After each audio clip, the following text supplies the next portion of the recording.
we can borrow courage. Mm.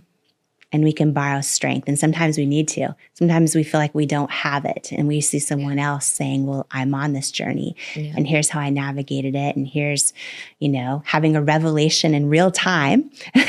And just kind of, I think for a lot of us, healing is like a lifelong journey, as is stepping into our authentic power. And also just taking a look back. You called it unraveling. Mm-hmm.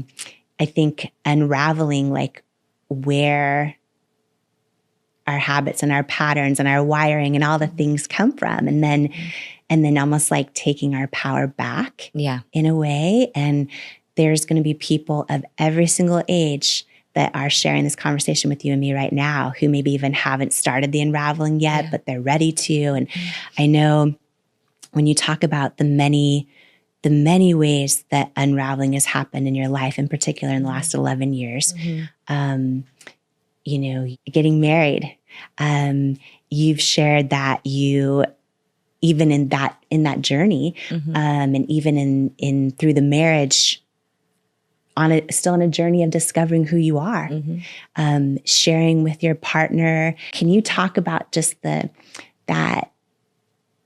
I'm going to call it the hero's journey. Yeah. Right? Of this is the hero's journey. Yeah. Can you share that journey of that and that season in your life? And so, I met my ex-husband when I was 25.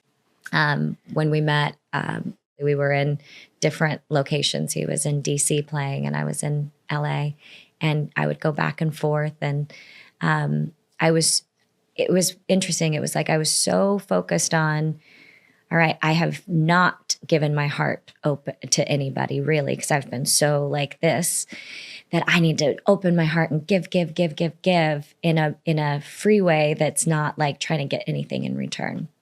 And so I went so the extreme that I would go, back and forth to DC every other week. And I stopped, taking care of what I wanted to do. And like, I wouldn't put myself on tape for auditions anymore. And I went, very much into the season of relationship. And it went into that extreme, like, I like to call it manic, because I want to take like the stigma out of manic. Manic is just extreme, and it can be quite jarring and reaction based. And that was very much how I lived. A lot of my upbringing was reaction based. Once something happened, I'd go this way and I'd go this way. And so I went full force ahead into relationship, and it was amazing. And I will tell you, it was the greatest thing that could have happened to me at that time in my life, because what I needed at that time was to reconnect to my 10-year-old self. And what did I need at 10? I really needed safety, and like almost like a father figure to come in and be that grounding force of stability. And so I think a lot of our dynamic was this little girl feeling, and this, stability and stable man to be there. And so he provided such a beautiful foundation for me to be a little girl. And as that was the dynamic of our relationship, I was able to start that healing, not the healing from 10 before, but the healing from 10 on. And so when I started going through all of that journey, I started becoming more of a woman.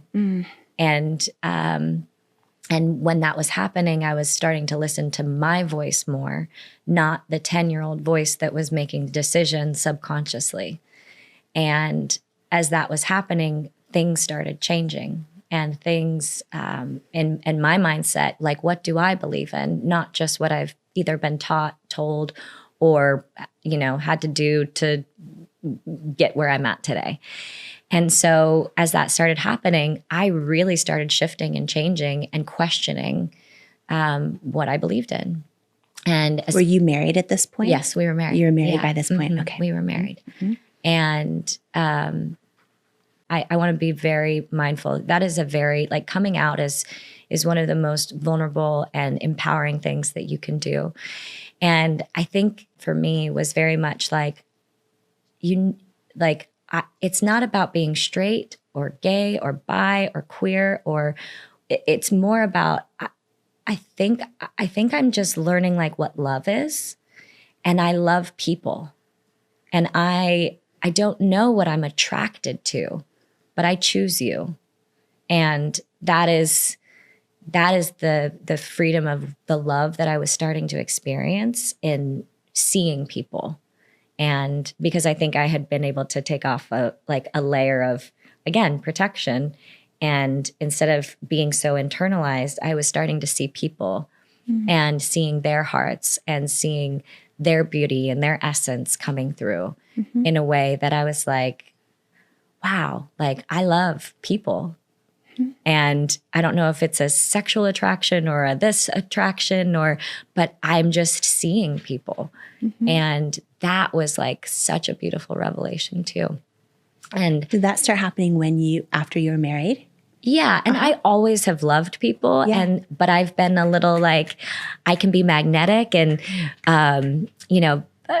be almost like a little intoxicating to like be around, because I can perform and be the thing, and people feel comfortable, and they come alive too. So I've always loved people, but I haven't just been like still and like allowed them to just be seen and then just see their essence and their beauty, like it wasn't just like an exchange of fun energy.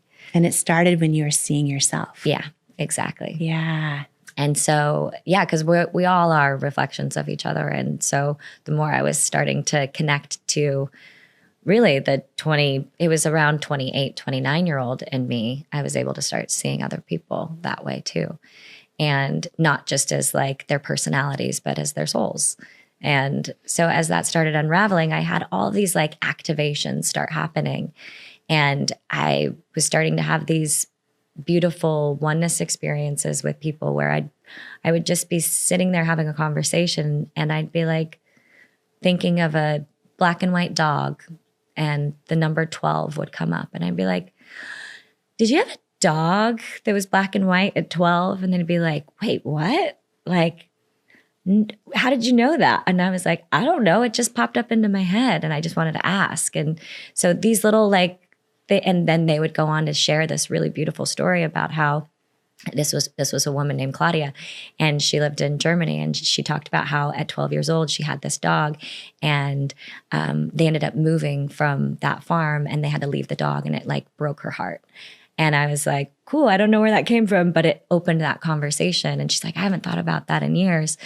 And so little things like that would start popping up, or I would start seeing, like colors around people. And at first I was like, what's happening to me? Like all this stuff is like a little, freaking me out. But then I was like, just get curious about it. Don't think too hard about it. But it was all during that time. So I was going on this like wild journey of, I'm curious about this. I want to go take, a Tai Chi lesson and a Qigong lesson. And I want to like understand all these different modalities of ways to connect to yourself more and be able to trust yourself more. And so as I was going through that, I was expanding and delayering all of these things. And my ex was contracting because he had just got let go from playing hockey, and he was going through like identity like shift and what's next and all sorts of things. And so it was an expansion for me and a contraction for him, and we weren't understanding each other. And I don't think we had the maturity to come together. We were very much like going like this and kind of doing our own thing. And, we've had this conversation now that we wish we would have had the maturity to come together, and that there would have been, potentially a different outcome. But I think everything has happened the way that it should have happened. And the growth and the learning and the evolution has been, what it needed to be. And I'm grateful for it. I'm not asking for it again, but I've definitely been grateful for it. If you've had the conversation now of like, oh, if we could have come together, kind of a thing, or grew together, do you think that's still possible? Like, have you guys thought about? No, it's not possible. Not possible. No. It's fascinating that the safety and the space you felt, like the safety that in that father figure-ish situation that allowed you to start healing the little girl in you and then grow into, right? You talk about all the things that started happening and the things you started trying and the person you started becoming. It's almost as if you grew up in a way, as you mentioned, into a woman inside that relationship, and that it just didn't grow with you. Yeah, the container was definitely created for that to happen. And I'm beyond grateful. And we are, very important, special people in each other's lives. And we shared a really powerful season together. And I'm not going to speak for him because he can obviously speak for himself. But I know that I also brought a lot of things to his life that he shared with me also. And so it has definitely felt like a mutual just respect and love and period of growth for both of us. And yeah. I've never heard you talk about your marriage or divorce with these things before. I never have. With that period and chapter of my life, it was so sacred to me of what happened. And I started going more inward and realizing like, I understand and I feel seen by myself and I know. So I don't need it from everybody else. I still want people to know that are in my circle.